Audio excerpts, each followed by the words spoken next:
सत्। वासुदेव सर्वम, वासुदेव सर्वम। प्रणाम सभी को। आइए आज गीता के अध्याय 4 और श्लोक 6वां, जहाँ समाप्त किया था वहीं से आगे शुरू करते हैं।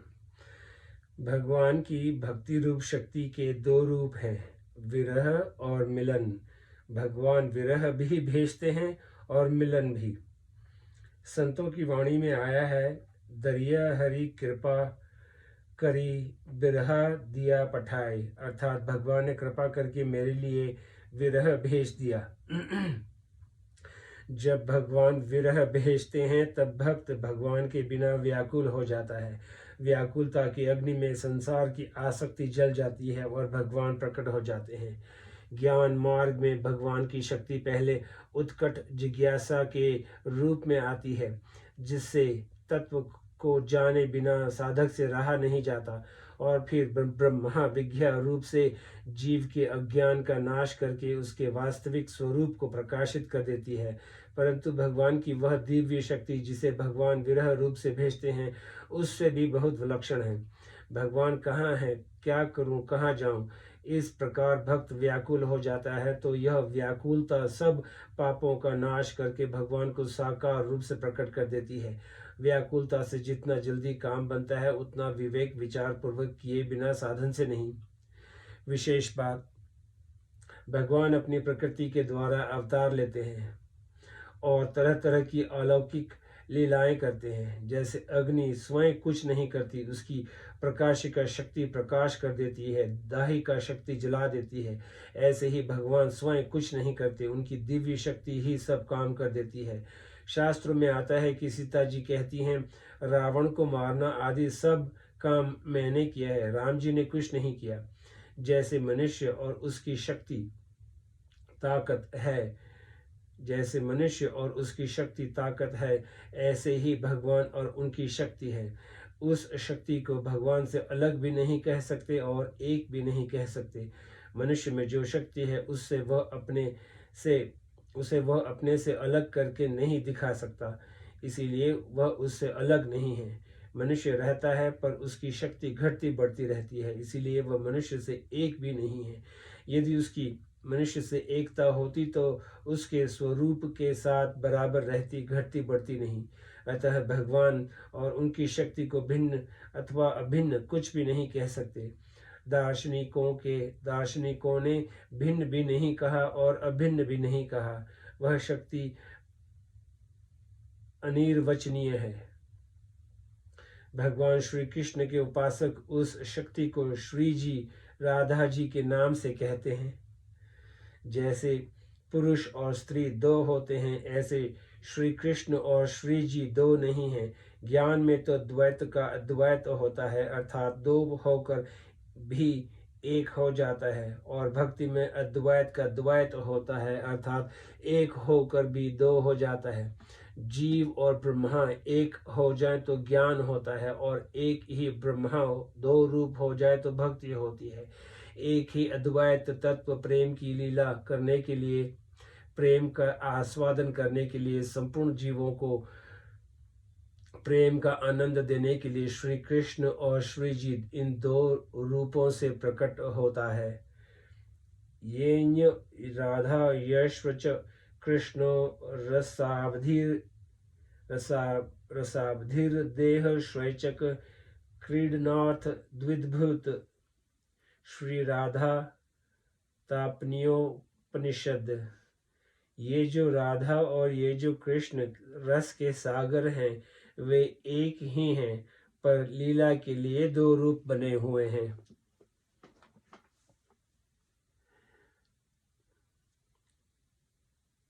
ये राधा यशुच कृष्णो रसाब्धिर्देह श्वैचक क्रीडनार्थ द्विधा भूत। 2 रूप होने पर भी दोनों में कौन बड़ा है और कौन छोटा, कौन प्रेमी है और कौन प्रेमास्पद, इसका पता ही नहीं चलता कि दोनों ही एक दूसरे से बढ़कर विलक्षण देखते हैं। दोनों एक दूसरे के प्रति आकृष्ट होते हैं। श्री जी को देखकर भगवान प्रसन्न होते हैं और भगवान को देखकर श्री जी, दोनों की परस्पर प्रेम लीला से रस की वृद्धि होती है। इसी को रास कहते हैं। भगवान की शक्तियां अनंत हैं, अपार हैं। उनकी दिव्य शक्तियों में ऐश्वर्य शक्ति भी है और माधुर्य शक्ति भी। ऐश्वर्य शक्ति से भगवान ऐसे विचित्र और महान कार्य करते हैं जिनको दूसरा कोई कर ही नहीं सकता। ऐश्वर्य शक्ति के कारण उनमें जो महत्ता, विलक्षणता, अलौकिकता दिखती है वह उनके सिवाय और किसी में देखने सुनने में नहीं आती। माधुर्य शक्ति में भगवान अपने ऐश्वर्य को भूल जाते हैं।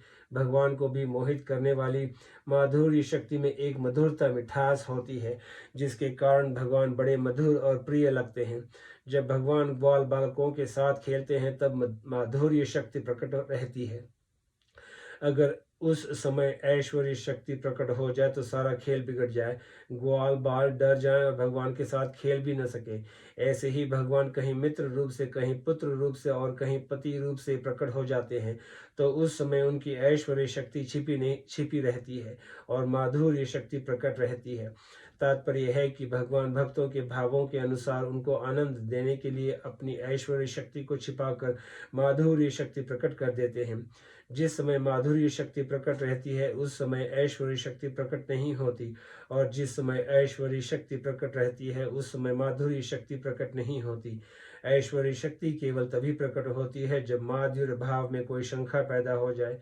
जैसे माधुर्य शक्ति के प्रकट रहने पर भगवान श्री कृष्ण बछड़ों को ढूंढते हैं, परंतु बछड़े कहाँ गए ये शंका पैदा होते ही ऐश्वर्य शक्ति प्रकट हो जाती है और भगवान तत्काल जान जाते हैं कि बछड़ों को ब्रह्मा जी ले गए हैं।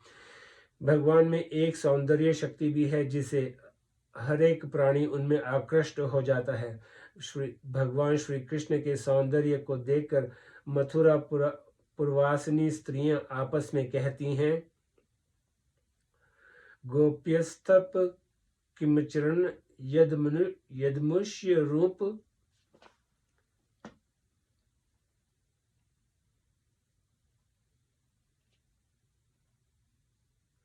लावण्य सार मसमोवर्धन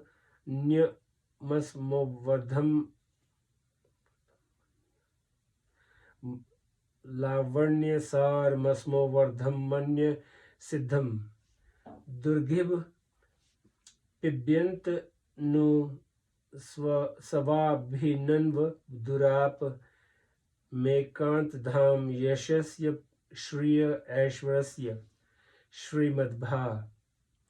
इन भगवान श्री कृष्ण का रूप सौंदर्य संपूर्ण सौंदर्य का सार है। सृष्टि मात्र में किसी का भी रूप इनके रूप के समान नहीं है। इनका रूप किसी के संवारने, सजाने अथवा गहने कपड़ों से नहीं, प्रत्युत स्वयं सिद्ध है।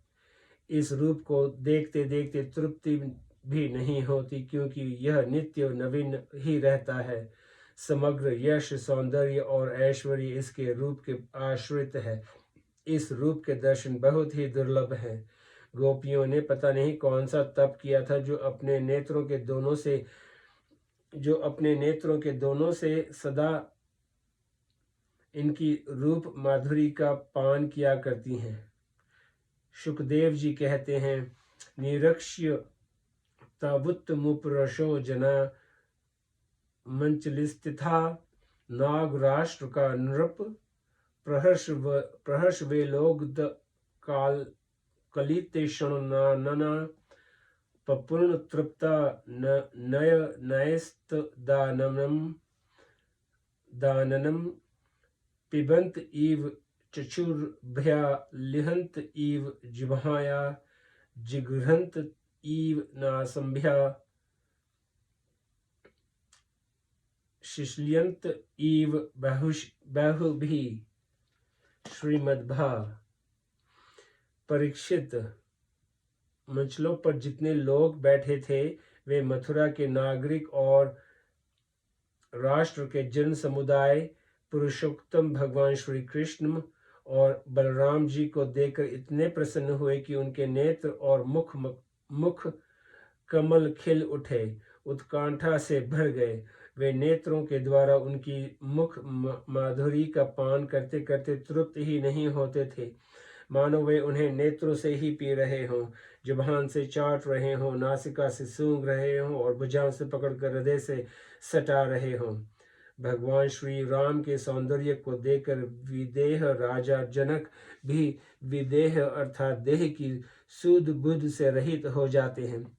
मूर्ति मधुर मनोहर देखी भयऊ विदेऊ विदेऊ विशेषी मानस, और कहते हैं सहज विराग रूप मनु मोरा थकित होत जिमी चंद चकोरा मानस।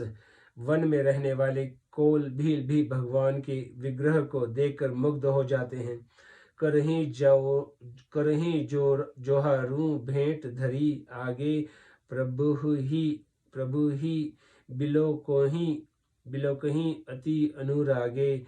चित्र लिखे जनु जह तह ठाड़े पुलक शरीर नयन जल बाढ़े मानस। प्रेमियों की तो बात ही क्या, वैभव रखने वाले राक्षस खरदूषण भी भगवान के विग्रह की सुंदरता को देखकर चकित हो जाते हैं और कहते हैं नाग असुर सुर नर मुनि जेते देखे जिथे हते हम कहते हम भरी जन्म सुनहु सब भाई देखी नहीं असी सुंदरताई मानस।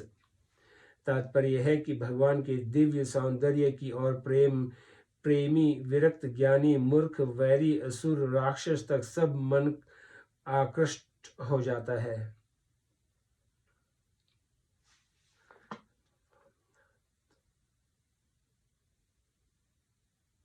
संभवाम्यात्म मायया, जो मनुष्य भगवान से विमुख रहते हैं उनके सामने भगवान अपनी योग माया में छिपे रहते हैं, और साधारण मनुष्य जैसे ही दिखते हैं। मनुष्य ज्यों ज्यों भगवान के सम्मुख होता जाता है त्यों त्यों भगवान उसके सामने प्रकट होते जाते हैं। इसी योग माया का आश्रय लेकर भगवान विचित्र विचित्र लीलाएं करते हैं। योग माया का आश्रय लेकर ही भगवान रास लीला करते हैं। भगवानपि तात रात्रि शरदोत्त फुल मल्लिका वीक्षय रंतु मन शुचिके योग माया पाश्रित श्रीमद्भाग। भगवद विमुख मूढ़ पुरुष के आगे दो पर्दे रहते हैं, एक तो अपनी मूढ़ता का और दूसरा भगवान की योग माया का। गीता। अपनी मूर्ता रहने के कारण भगवान का प्रभाव साक्षात सामने प्रकट होने पर भी वह उसे समझ नहीं सकता। जैसे द्रौपदी का चीरहरण करने के लिए दुशासन अपना पूरा बल लगाता है, उसकी भुजाएं थक जाती हैं पर साड़ी का अंत नहीं आता। द्रुपद सुता निर्बल भई ता दिन तजी आए निज धाम, दुशासन की भुजा थकित भई वसन रूप भय श्याम। इस प्रकार भगवान ने सभा के भीतर अपना ऐश्वर्य साक्षात प्रकट कर दिया, परंतु अपनी मूर्ता के कारण दुशासन दुर्योधन कर्ण आदि पर इस बात का कोई असर ही नहीं पड़ा।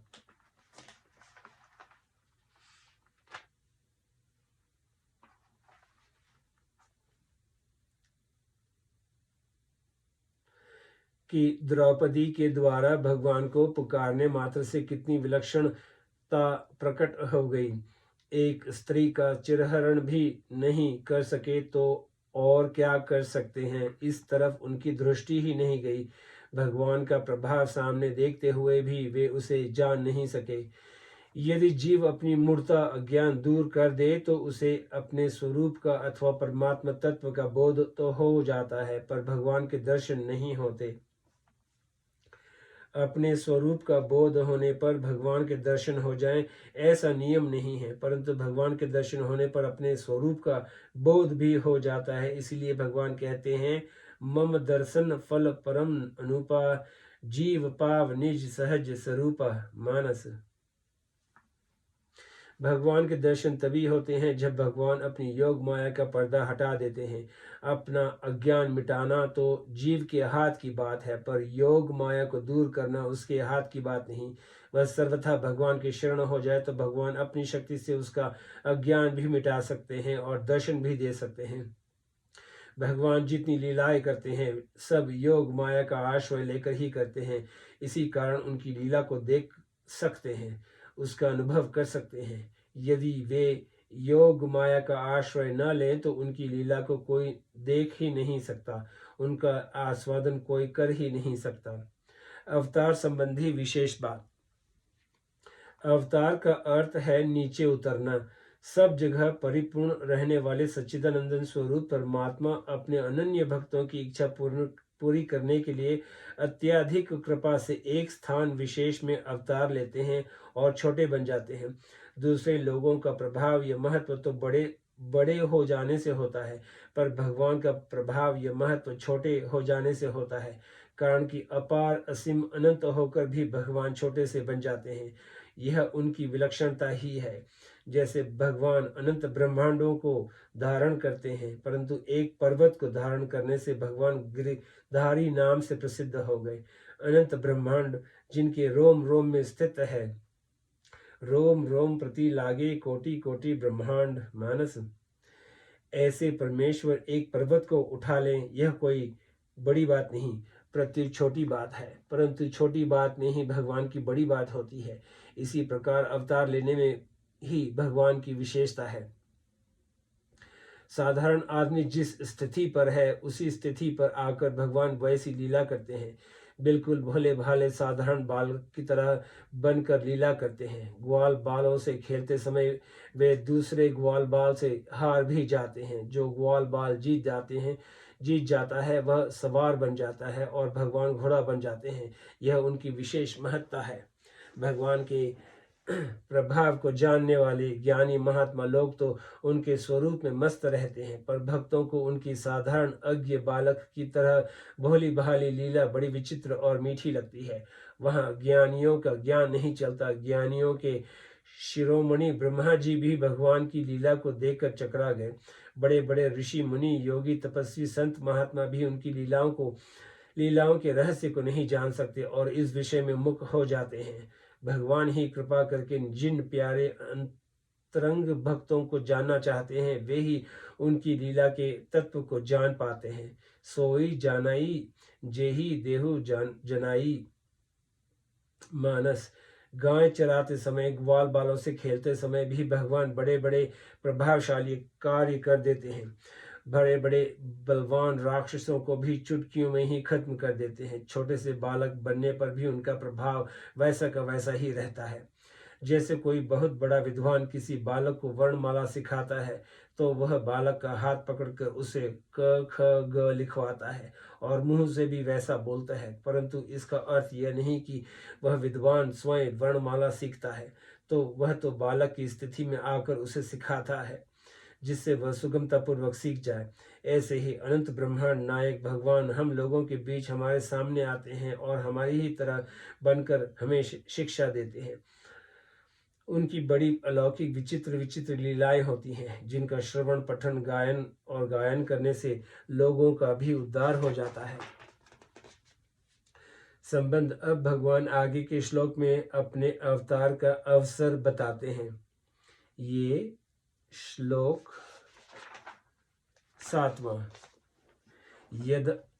यदा यदा ही धर्मस्य ग्लानिर्भवति भारत अभ्युत्थानमधर्मस्य तदात्मानं सृजाम्यहम्। ये 2 श्लोक हैं। यदा यदा ही धर्मस्य ग्वालनिर्भवति भारत अभ्युत्थानमधर्मस्य तदात्मनं सृजाम्यहम्। परित्राणाय साधूनां विनाशाय च दुष्कृतां धर्म संस्थापनार्थाय संभवामि युगे युगे। इसका मतलब है, हे भरतवंशी अर्जुन, जब जब धर्म की हानि और अधर्म की वृद्धि होती है, तब तब ही मैं अपने आप को साकार रूप से प्रकट करता हूँ। और दूसरे श्लोक का मतलब है, साधुओं भक्तों की रक्षा करने के लिए, पाप कर्म करने वालों का विनाश करने के लिए और धर्म की भली भांति स्थापना करने के लिए मैं युग युग में प्रकट हुआ करता हूँ। व्याख्या, ये है श्लोक 7वां। यदा यदा ही धर्मस्य से लेके अभ्युत्थान धर्मस्य तक धर्म की हानि और अधर्म की वृद्धि का स्वरूप है। भगवत प्रेमी, धर्मात्मा, सदाचारी, निरपराध और निर्बल मनुष्यों पर नास्तिक, पापी, दुराचारी और बलवान मनुष्यों का अत्याचार बढ़ जाना तथा लोगों में सद्गुण सदाचारों की अत्यधिक कमी और दुर्गुण दुराचारों की अत्यधिक वृद्धि हो जाना। यदा यदा पदों का तात्पर्य है कि जब जब आवश्यकता पड़ती है तब तब भगवान अवतार लेते हैं। एक युग में भी जितनी बार आवश्यकता और अवसर प्राप्त हो जाए उतनी बार अवतार ले सकते हैं। उदाहरणार्थ, समुद्र मंथन के समय भगवान ने अजित रूप से समुद्र मंथन किया, कच्छप रूप से मंदराचल को धारण किया तथा सहस्त्र बाहु रूप से मंदराचल को ऊपर से दबाकर रखा। फिर देवताओं को अमृत बांटने के लिए मोहिनी रूप धारण किया। इस प्रकार भगवान ने एक साथ अनेक रूप धारण किए। अधर्म की वृद्धि और धर्म का ह्रास होने का मुख्य कारण है नाशवान पदार्थों की ओर आकर्षण। जैसे माता और पिता से शरीर बनता है, ऐसे ही प्रकृति और परमात्मा से सृष्टि बनती है। इसमें प्रकृति और उसका कार्य संसार तो प्रतिक्षण बदलता रहता है, कभी क्षण मात्र भी एक रूप नहीं रहता। और परमात्मा तथा उनका अंश जीवात्मा दोनों संपूर्ण देश काल आदि में नित्य निरंतर रहते हैं। इनमें कभी कृष्ण मात्र भी परिवर्तन नहीं होता। जब जीव अनित्य, उत्पत्ति विनाशील प्राकृत पदार्थों से सुख पाने की इच्छा करने लगता है और उनकी प्राप्ति में सुख मानने लगता है, तब उसका पतन होने लगता है। लोगों की सांसारिक भोग और संग्रह में ज्यों ज्यों आसक्ति बढ़ती जाती है, त्यों ही त्यों समाज में अधर्म बढ़ता है, और ज्यों ज्यों अधर्म बढ़ता है, त्यों ही त्यों समाज में पाप, चरण, कलह, विद्रोह आदि दोष बढ़ते हैं। सत्य युग, त्रेता युग, द्वापर युग और कल युग, इन चारों युगों की ओर देखा जाए तो इनमें भी क्रमश धर्म का ह्रास होता है। सत्य युग में धर्म के चारों चरण रहते हैं, त्रेता युग में धर्म के 3 चरण रहते हैं, द्वापर युग में धर्म के 2 चरण रहते हैं और कल युग में धर्म का केवल 1 चरण शेष रहता है। जब युग की मर्यादा से भी अधिक धर्म का ह्रास हो जाता है, तब भगवान धर्म की पुनः स्थापना करने के लिए अवतार लेते हैं। तदात्मनं सृजाम्यहम्, जब जब धर्म की हानि और अधर्म की वृद्धि होती है, तब तब भगवान अवतार ग्रहण करते हैं। अतः भगवान के अवतार लेने का मुख्य प्रयोजन है धर्म की स्थापना करना और अधर्म का नाश करना। धर्म की हानि और अधर्म की वृद्धि होने पर लोगों की प्रवृत्ति अधर्म में हो जाती है। अधर्म में प्रवृत्ति होने से स्वाभाविक पतन हो जाता है। भगवान प्राणी मात्र के परम सहृदय हैं, इसीलिए लोगों को अपने पतन में जाने से रोकने के लिए वे स्वयं अवतार लेते हैं। कर्मों में सकाम भाव उत्पन्न होना ही धर्म की हानि है और अपने अपने कर्तव्य से च्युत होकर निषिद्ध आचरण करना ही अधर्म का अभ्युत्थान है। काम अर्थात कामना से ही सब के सब अधर्म, पापी, अन्याय आदि होते हैं। गीता, अतः इस काम का नाश करने के लिए तथा निष्काम भाव का प्रसार करने के लिए भगवान अवतार लेते हैं। यहाँ शंका हो सकती है कि वर्तमान समय में धर्म का ह्रास और अधर्म की वृद्धि बहुत हो रही है, फिर भगवान अवतार क्यों नहीं लेते? इसका समाधान यह है कि युग को देखते हुए अभी वैसा समय नहीं आया है जिसे भगवान अवतार लें। त्रेता युग में राक्षसों ने ऋषि मुनियों को मारकर उनकी हड्डियों के ढेर लगा दिए थे। यह तो त्रेता युग से भी गया बीता कलयुग है, पर अभी धर्मात्मा पुरुष जी रहे हैं, उनका कोई नाश नहीं कर सकता। दूसरी एक बात और है, जब धर्म का ह्रास और अधर्म की वृद्धि होती है तब भगवान की आज्ञा से संत इस पृथ्वी पर आते हैं, अथवा यहीं से विशेष साधक पुरुष प्रकट हो जाते हैं और धर्म की स्थापना करते हैं। कभी कभी परमात्मा को प्राप्त हुए कारक महापुरुष भी संसार का उद्धार करने के लिए आते हैं। साधक और संत पुरुष जिस देश में रहते हैं उस देश में अधर्म की वैसी वृद्धि नहीं होती और धर्म की स्थापना होती है।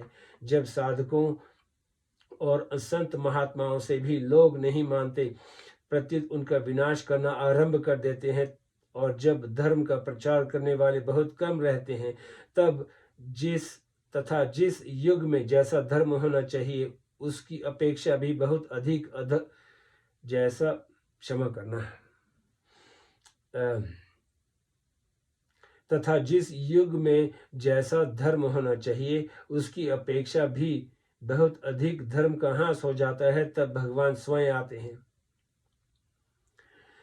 संबंध पूर्व श्लोक में अपने अवतार के अवसर का वर्णन करके अब भगवान अपने अवतार का प्रयोजन बताते हैं। परित्राणाय साधुना विनाशाय च दुष्कृताम धर्म संस्थापनार्थाय संभावमी युगे युगे। साधुओं भक्तों की रक्षा करने के लिए, पाप कर्म करने वालों का विनाश करने के लिए और धर्म की भली भांति स्थापना करने के लिए मैं युग युग में प्रकट हुआ करता हूँ। व्याख्या। परित्राणाय साधुनाम, साधु मनुष्यों के द्वारा ही अधर्म का नाश और धर्म का प्रचार होता है, इसीलिए उनकी रक्षा करने के लिए भगवान अवतार लेते हैं।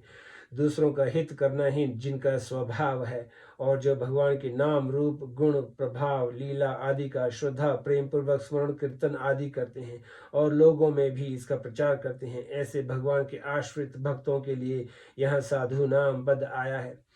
जिसका एकमात्र परमात्मा प्राप्ति का उद्देश्य है वह साधु है, और जिसका नाशवान संसार का उद्देश्य है वह असाधु है। साधुरेव स मंतव्य सम्यगव्य वसितो ही स गीता। असत्य और परिवर्तनशील वस्तु में सद्भाव करने और उसे महत्व देने से कामनाएं पैदा होती हैं। ज्यों ज्यों कामनाएं नष्ट होती हैं त्यों त्यों साधुता आती है, और ज्यों ज्यों कामनाएं बढ़ती हैं त्यों त्यों साधुता लुप्त होती है, कारण कि असाधुता का मूल हेतु कामना ही है।